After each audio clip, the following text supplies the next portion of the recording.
do not give up on your legal status. Many people fail to respond to RFE or file an application before the deadline. This is why we offer a strategy session for 15 minutes at no cost to you. Not everyone qualifies. First, you need to speak with our CARES team. We receive many requests, so we recommend you answer a few questions on our website, greencardguys.com. Our mission is to help people live and work in America legally. Go ahead and subscribe below and follow and share. Talk to you soon. All right, what's happening? Today is March 12th, Tuesday. All right, 2024. My name is John Ting. I practice immigration law in the United States, helping you solve your immigration problem and maybe preventing the problem from happening in the first place. Welcome to the show, greencardguys.tv. If you have any questions, please drop it in the comment section down below on your respective platforms, and I will get to it soon. As always, my goal is to share a topic in an answer Q&A that my team and I have put together. And then I'll answer those questions for you. Okay. If you're ever wondering how to get in touch with my team, the best way is go to greencardguys.tv. I'm sorry, .com, greencardguys.com. If you forget that, don't worry. Just send us a DM on your respective platform. I do understand some platforms like YouTube, it's not as easy, but we do have links in the About page on YouTube to make it easy for you. Okay. Welcome to the show again. Welcome. Drop your questions in the comment section. I will get to it soon. And also a tip, you don't have to copy and paste. I will try my best to get to those questions. Now, to the topic of the day, essential steps after becoming a citizen. All right. Number one, get a passport holder. Well, assuming you're going to apply to be for a passport. Okay. Don't mess around. Don't wait. Don't wait until you have to travel. I actually just applied. I guess the topic is also because I just applied for a renewal.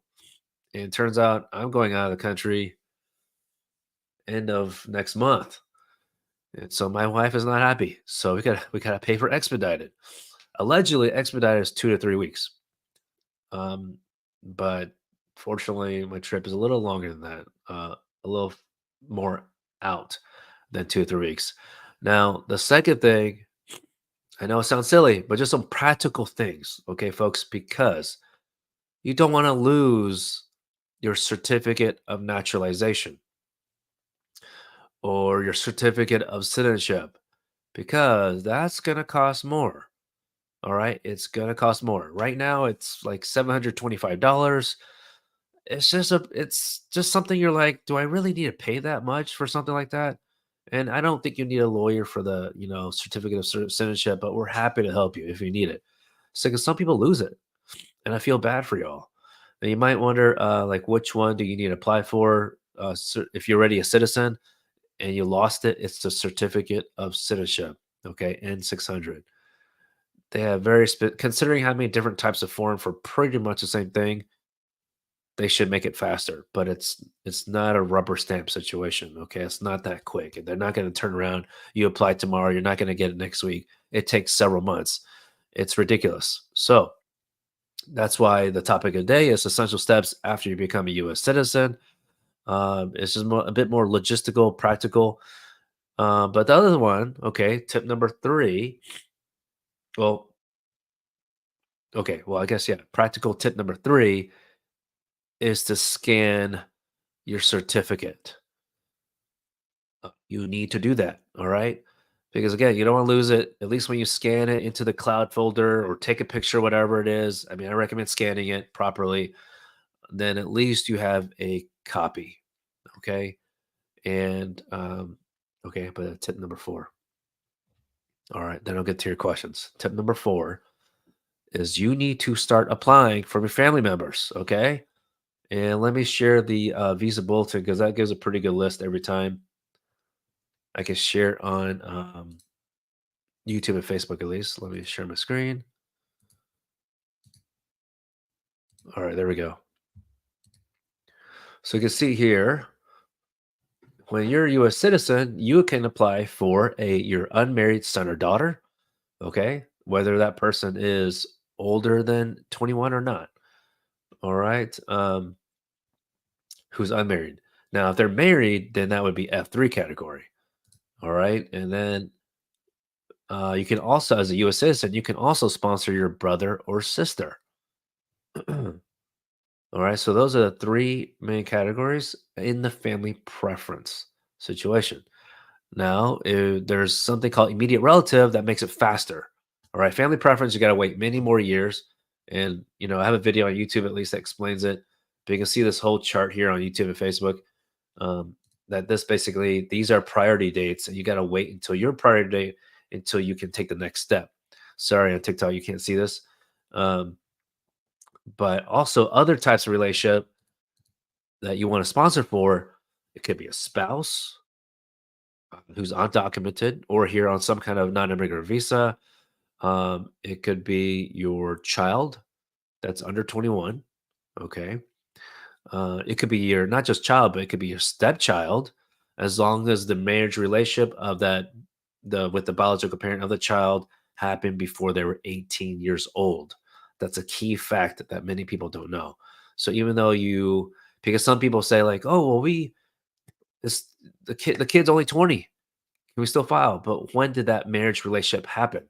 It has to be before the child turned 18. Okay. Because immigration paperwork wise, yes, you can file before they're 21. All right. So that's a key distinction there that you need to know. So my point is on that, don't wait around. If you get married, I know the first thing you're thinking about is not, hey, after you get married, sponsor my kid. No, I know that's not the first thing. You want to go on your honeymoon. I get it. Have fun, have a good time. I actually just went to a fraternity brother's wedding last Friday. Great time. Finally, he's married. Congratulations to them. But I know the first thing they're thinking about is not like, hey, can you sponsor my stepkid or your stepkid? But anyway, and then another one is as a U.S. citizen, you can sponsor your parent. God bless them. You may be one of those millions of people who your parent may have brought you here many years ago. Maybe you had DACA before and you were able to get status through your spouse or some other way, maybe through a company. And now you finally have the legal ability to sponsor your parents or one of your parents at least. So God bless them. They help. Many people tell us stories of the journey they've had and their parents' journey, and they waited pretty much like 21 years, and it's a long journey. So that's another reason we're on TikTok and all these other social media platforms is because I don't want to say prevent, but provide more information so that to maybe prevent that long journey to America um, that conservatives will call illegal journey.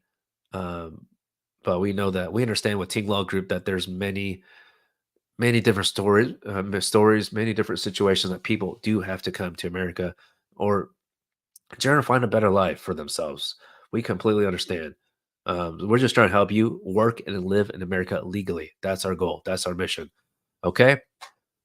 All right. So that's why I shared all those tips earlier because if you're trying to sponsor your family member, you need to have your paperwork. You don't want to lose it. That's gonna set you back, and you don't want to do that. All right. By the way, folks, you do not have to copy and paste. Y'all tend to do that on TikTok. I see your comments. I see your questions. I will get to them soon. Now that I'm done for the topic of the day, let me answer some questions. How are y'all doing today? Thanks for joining the show. And if you appreciate the way I share information, give us a follow on your respective platforms. Greatly appreciate it. All right. Lupita asks, how long is a marriage petition? Is it faster than fiancé visa? Well, petition's only the first part, step number one. Okay. And the key thing is a beneficiary, Lupita, I don't know if that's you or not, but is a beneficiary in the United States. Because I'm just going to make a safe assumption that the person is outside the US. Then in general, before the pandemic, traditionally the fiance visa process pathway is faster in the sense to get the visa interview, which means hypothetically that that person is supposed to be able to come into America sooner than the marriage pathway. However, that is not the case. I think they're trying the U.S. Embassies, Department of Students, Department of State is trying to make that pick up the pace back to like the old ways, but it's still not there yet. Okay. So we do have some clients who are married and go through what we call consular processing abroad. And then they decide, well, that's still taking too long. Let's try to do the K3 pathway, which is technically the fiance form, I-129F, but they're married already. So it's just a different, it's the purpose of the 129F form is so that the person can come to America sooner. That's just the gist of it. But is that happening in reality, especially if it's the traditional one, K1? It's not, that's not the reality right now. So as of now, today, the marriage pathway is slightly faster. Alrighty. How y'all doing? What's up, boss? Good to see you. 100%. Uh, can you rephrase your question? Because you say you're asking, please send in more unsolicited evidence delays AOS process. I think you mean, are you asking me how? How do you send in? Okay. Oh, does sending? Okay, gotcha. Let me I think what this person is asking, does sending in more evidence that USCIS has not requested, like a request for evidence or NOID, delay the AOS process? Um, we don't send in evidence, okay? If it's not asked for, we don't do it. All right. Number one, it could get lost, and anytime you send something in, it has to come in at the very least a cover letter, and so that's something that our office prepares. You can do it too, but traditionally, for example, like an RFE, there's very limited scenarios where we would send it in without an RFE, but I wouldn't say that it would slow it down. It's more that you might make I don't say bad assumption, but like a wrong assumption that just because you mailed it in and USPS shows it was delivered, that somehow magically whatever you sent in after the fact is magically into your original file, and that might not happen. It's no guarantee. And then what are you gonna do? You can't blame USCIS. It's a huge agency.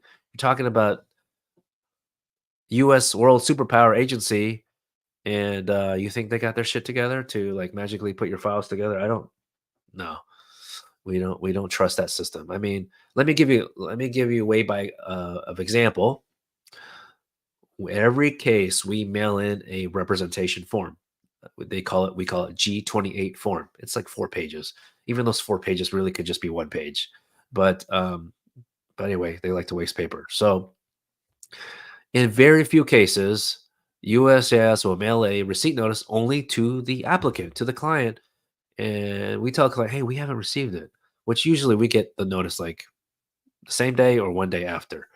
Um, and when we call in to the USCIS hotline, they say, "Your name's not on the record, attorney." And we're like, "Are you serious? You gotta be kidding me." And come to find out, they're basically saying you need to file another G28 representation form. So they're missing these 4 pages somehow. Somehow it's missing, even though it's in our scanned package that we scan before we mail it out. And so that's how we know, as a step in our due diligence, that we provided G28. Okay. So I hope that's a decent example in sharing with you that no, even in the same initial filing, USCIS doesn't have their shit together. Unfortunately, you have to, I recommend just waiting. Okay. And it may just depend what you're trying to send in. That was a long answer to your question. All right, let me switch it over here.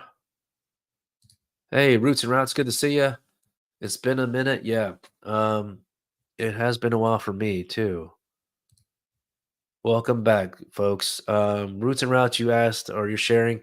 It's been 26 days since they sent you receipt numbers, but you haven't got any response or biometrics. When should you wait? You also have a pending asylum application. When do you withdraw the asylum?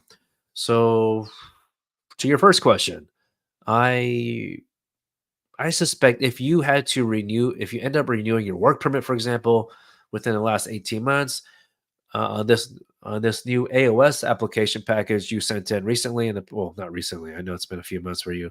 Um, They might send you a notice that they're going to reuse your biometrics. So it's 26 days. Usually it's at least 1 month, but I know you sent it several months ago. But I wouldn't be too concerned, not yet. Okay. If it's been like 3 months, then that's when I would be concerned. But I know you sent it. I don't know if your receipt date is the same date as when you inquired about it or the date that it was delivered around that time. So it may just depend. The other thing about your second question, you have a pending asylum application. When should you withdraw it when you have a pending also a recently filed adjustment of status application? The answer: do not withdraw the asylum application until, if you want to, if you intend to, do not withdraw it until you're approved on the 485 application for adjustment of status. Because, at least for lawyers, we're risk adverse usually. So we want to wait until we see the approval on your 485 application. And that will come in the form of an approval notice. It's like 1 or 2 pages. Okay. So hopefully that helps you out there. The receipt dates are February 17th. Okay, so it's almost a month. Yeah, I think it's too early to be concerned in that sense. Alrighty, thanks for the questions.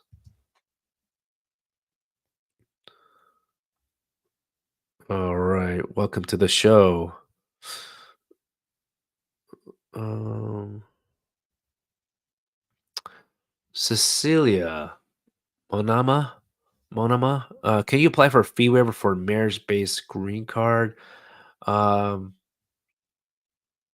I believe. Let me see. The fee waiver application is I-1912, I believe. Yeah, we haven't had to fill this out in a long time, but this is I-192, and this shares. Which one are you asking for? Marriage-based green card? No, not based on marriage. If you're filing for adjustment status and want a fee waiver, that can only be based on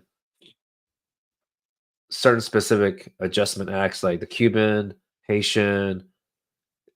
Um, there's very specific rules behind that, but also special immigrant juvenile status based on an I-360 application it's very specific.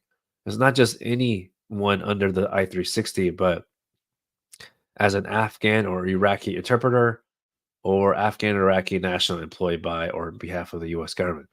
Okay, so if you're trying to do SIJ based on like a parent who abandoned you or abused you or neglected you, it's not through that and it's not for marriage based. So sorry to tell you.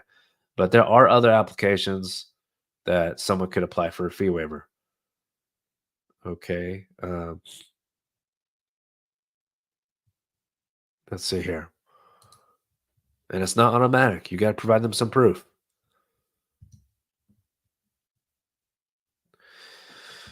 Let's see here.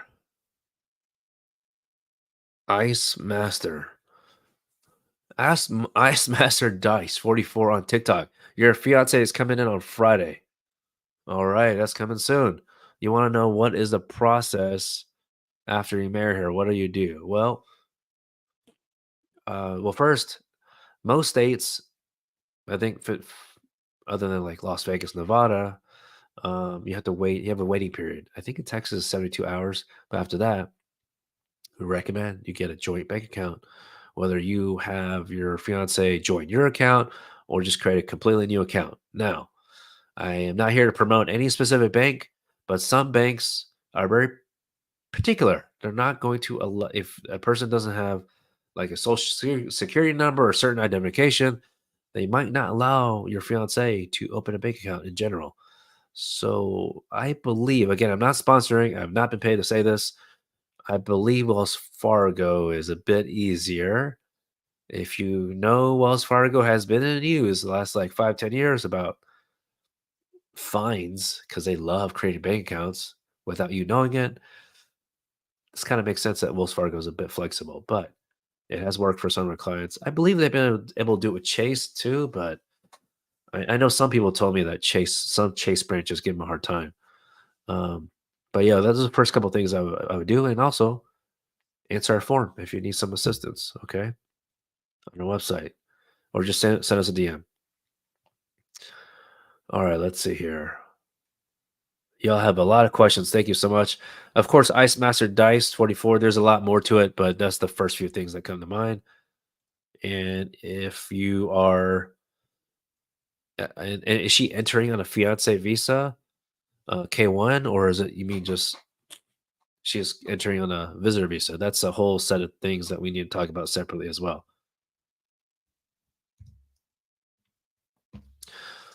Alrighty. You submit a petition June 2023. Your son, your U.S. citizen, adjustment of just status. Oh, 245I. Great. How long does it take to approve?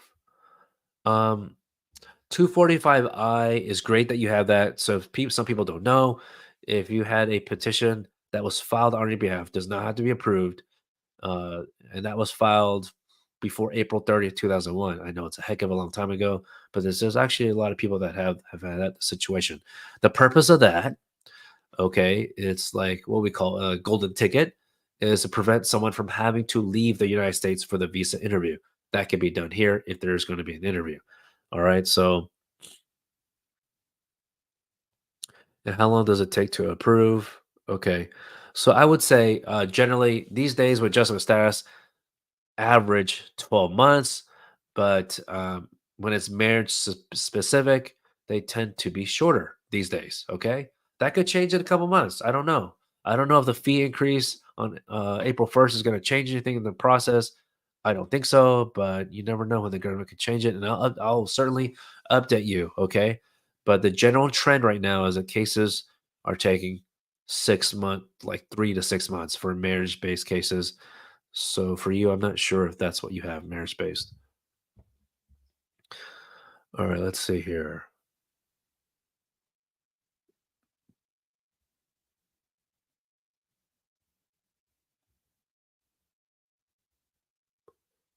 Okay, how long does it take to adjust status from H1B to GC?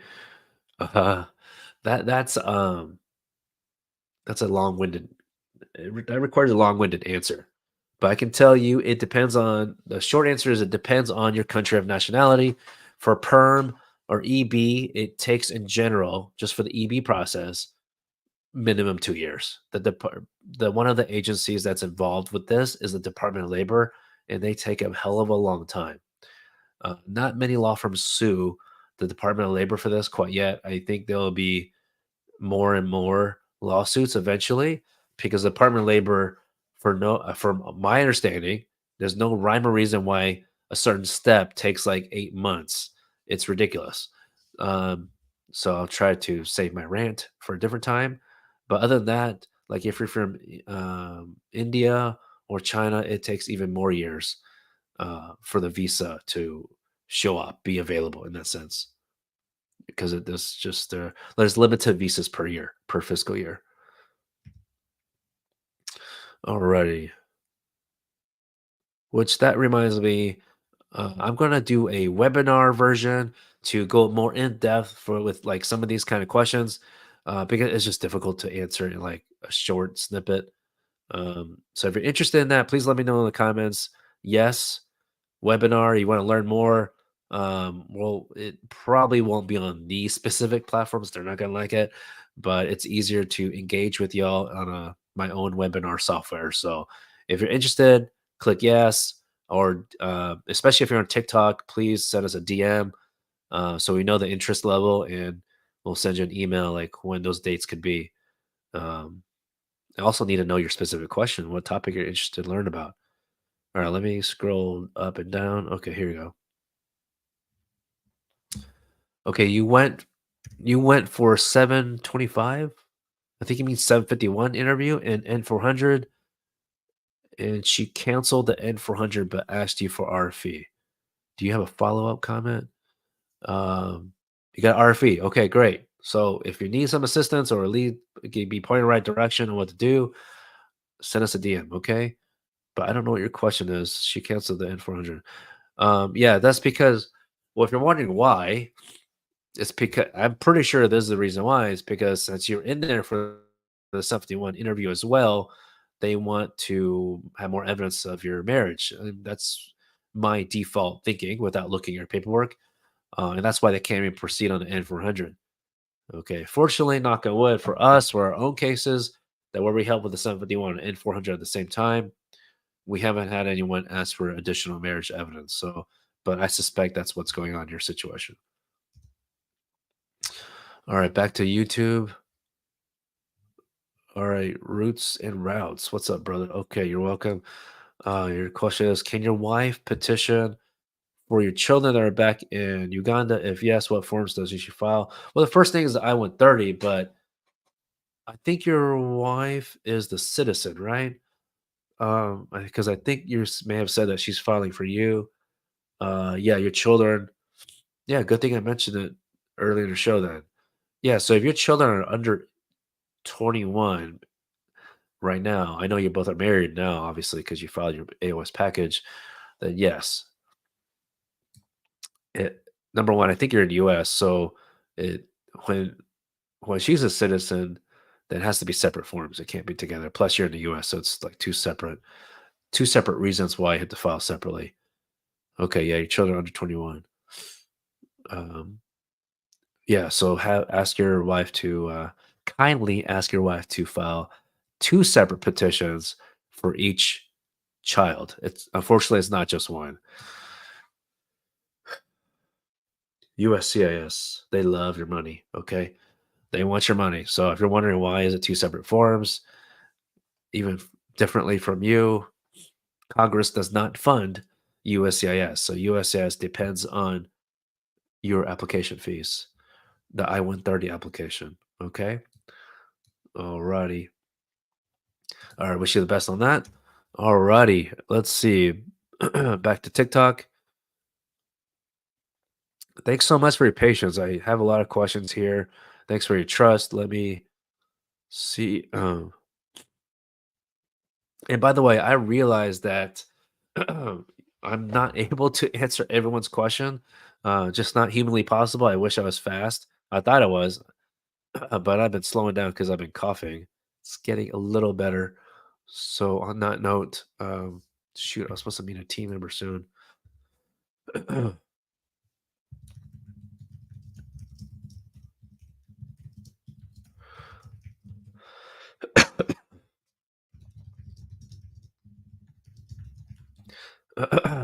Let's see. Okay, Zeta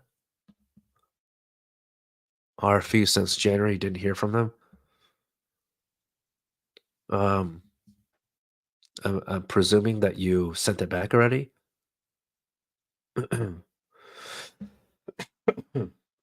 So I don't know why, but with us, as soon as we send in the package, RFE package, we tend to get a response ranging between a week to a month. And so it's not saying that you did anything wrong, but I don't know why that I get a lot of inquiries saying that they still haven't heard back. I mean, you said it January. I don't know if that means like the end of January, but you gave them at least a month and a half, let's say. So if it's been no, if it gets like 6 months, then let's chat. Okay, send me a DM and we may need to sue the government. But a month and 15 days, and if you did it yourself, um, for some reason, I guess that seems normal based on the inquiries. Oops, I'm supposed to go here. Okay, alrighty.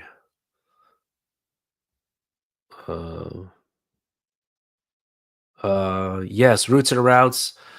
It is this same fee, 535 per petition as of now. April 1st, it's going up. So kindly ask your wife to let's go ahead and file it ASAP. You get about what how many days we have in March?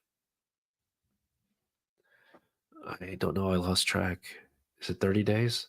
So you got what, 18 days left? Okay, let's see here. Hey, by the way, did y'all hear about the TikTok ban that House of Representatives passed out of committee. Not to scare y'all, it only passed out of committee. That's step number one, and the next step is to um, go for a full vote with the House of Representatives, and even if it passes there, then it goes to Senate, and then if Senate passes it, then it goes to the president. So we got a few steps, okay, to go, but it was it- can you believe it? Congress actually is bipartisan. They're getting along about a TikTok ban, yet they can't solve anything else together. Isn't that wild? So it's crazy. It's crazy how Congress politicians try to not to go on a rant that far off, but it is involving a social media platform that we're on. But that they're so quick to try to do something where there's no evidence of wrongdoing. At least the FBI director Christopher Wray hasn't actually said anything that I'm aware of. They just said that China does have the ability to infiltrate national security, but have y'all heard of any evidence? Let me know. Send me a DM. I'm always wondering about that. Freaking Congress politicians, crazy. Um, let's see. Let me scroll back down. Okay, off my rant, but y'all have to know there's something going down in Congress about it. Um, let's see. See, I'm losing track of the questions. Okay, here we go. Zeta, back on TikTok. All right. Can you travel? Can you travel with a 48 months extension? I think you were talking about the 751 receipt notice. Yes, you can. I'm a little risk adverse being a lawyer, so I recommend if you can call in or schedule an info pass appointment and specifically request the I-551 stamp that's going to go on your passport. And when you do that, they're going to ask you, "Are you traveling soon? When are your dates?" Because essentially, they don't want to invite, they don't like inviting people to the office, the field office, USCIS field office, unless you legitimately have some kind of trip going on. Because if you're not going on a trip, they're probably thinking, why the hell do you need a stamp, right? So, even in my opinion, even if you're not ready to buy the plane ticket or airfare or cruise, maybe just bring like some kind of itinerary, um, like a proposed itinerary, and then they might not even like ask you at the window, but at least when you're calling in, you can have some dates. Okay, let's see. You're welcome. You're welcome. Let's see. Thanks for the follows. Thanks, AJ. All right, let me scroll back down again.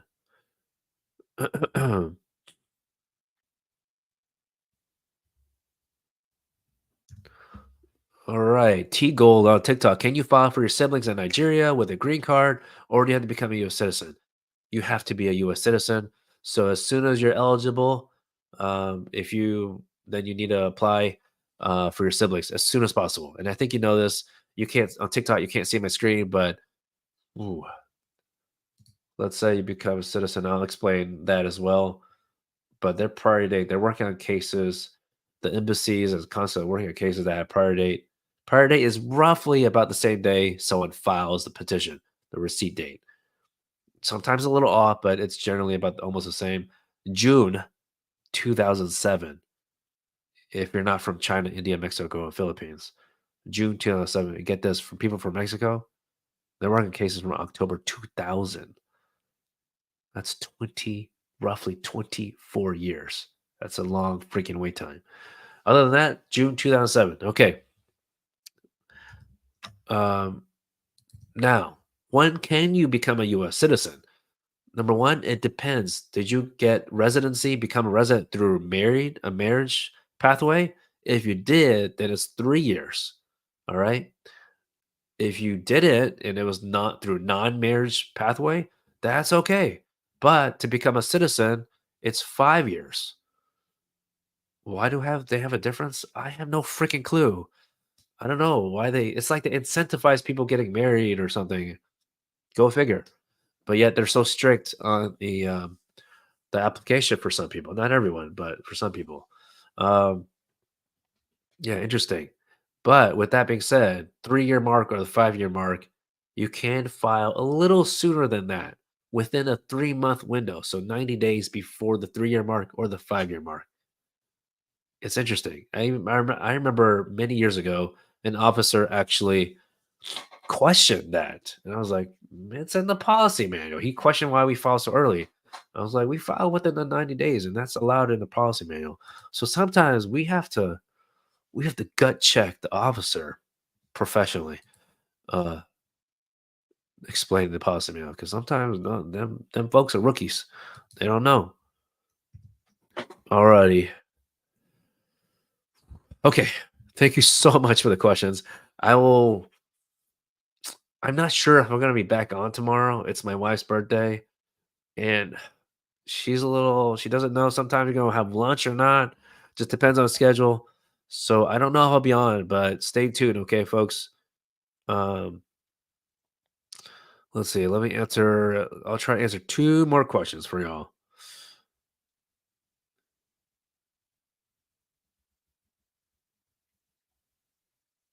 Okay, born. Oh, you're welcome, Olga. Uh, born and raised something on TikTok. Can you travel domestically on your passport that's not from America if you're an immigrant in the country, United States? Yes, but again, lawyers like me are risk averse, so we have to tell you more information. All right, I think that's why you're here. Um, do not get within 100 miles of an international border. So if you're like your friends ask you to go to LA, you're like, cool, I'm going. You could go to LA, but don't you dare go to San Diego because San Diego is a trap. That's too close to the border. Okay, it's too close to Tijuana. You do not want to be in a situation where you get stuck at a border checkpoint, and even Tijuana, you get real close. In San Diego, you get too close to the border, you might actually think you're in Mexico. So, short story, real quick, true story. We had a client drive from Arizona, probably visiting Grand Canyon, back to Texas. And he was trying to drive up to the northern route. I think through like Abilene. Texas is a freaking large state, right? So, but there was like construction or something, so it forced him to go take the southern highway. Yeah, that ended up taking him within 100 miles of the U.S. Mexico border, and there was a border checkpoint. So that obviously caused them to have to visit ICE. Uh, you know, able to make it work, but it's an uphill battle. Okay, so if you want to travel, just be mindful of the 100-mile border. Look, if somehow you do a calculation, Google Maps, and it turns out to be 101 miles from the border, yeah, I'm pretty sure CBP officer is not going to give a flip. So just to be safe, don't play around. That also is the same with Canada, the Canadian border. So you have to be careful of that. I remember in law school, we had some cases pro bono. We helped out people in what we call a Fourth Amendment lawsuit argument against the government to say, like, look, I mean, they were customs officers were taking people off the Greyhound bus, but at the end of the day, yes, they should have done it, but they were within 100 miles of the border. So technically, even though no formal checkpoint that you would see like in the news or something, or the imagery of a checkpoint, the custom officer went on a Greyhound bus and asked them, "Where are you from? Where are you from? What's your status?" So unfortunately, that is what the I know the anyway. That's long answer. All right, I can answer one more question. Okay, folks, thanks so much for the follow. Stay tuned. Okay, I will try to get on tomorrow, but if not, then just see me Thursday. By the way, folks, if you are an HR or you're an entrepreneur, you have your own company, or work for a company that you have higher authority in a sense, and you have a foreign national, you're in charge of hiring to some extent. Um, you there's H-1B process going on right now, registration. It's one time a year. You don't want to miss it. The last day is March 26th. Ooh, let me double check that. I know we put it up on our social media. Let me double check that. Okay.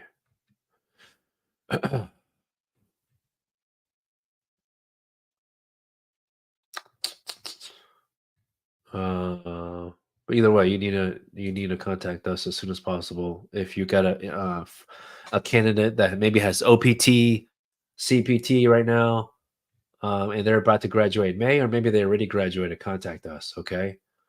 Um, okay, where is this at? Yeah, so you got to take care of that as soon as possible. Um, I don't know why I'm getting tripped up May 26th and May 22nd, but either way, assume the earlier date, May 22nd, just in case. All right, so all right, one more question.